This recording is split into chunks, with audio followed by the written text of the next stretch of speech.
В МВД по Чувашской республике наградили победителей регионального этапа конкурса «Полицейский дядя Степа». Призы и дипломы получили ребята из различных городов и районов республики. Какой он, полицейский дядя Степа? И чего не жалко ради победы в конкурсе? Узнаем из материала наших коллег из пресс-службы МВД по Чувашии.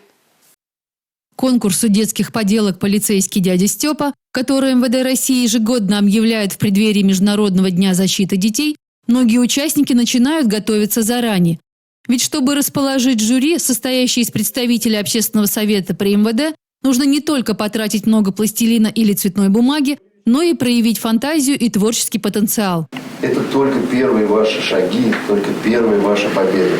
Хочу вам пожелать как можно больше побеждать, как можно больше трудиться, а заслуженный труд всегда будет соответственно награжден. Поэтому спасибо за участие и хорошего вам настроения всегда и везде.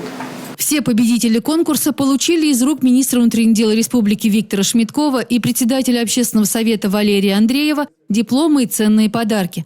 Нужно отметить, что среди призеров и участников конкурса ребята с различных городов и районов республики. Традиционно активное участие в нем принимают ученики кадетской школы имени генерал-майора милиции Всеволода Архипова, представляя на суд жюри оригинальные выполненные поделки.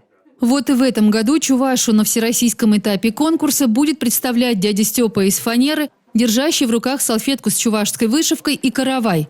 Поделку вместе со взрослыми смастерила кадет 1 класса Даша Красакова. Мне помогли изготовить поделку мама и дедушка, а бабушка отдала свою салфетку. Еще ребята признали, что прообразами поделок стали их родители и старшие товарищи, добросовестно исполняющие свой профессиональный долг.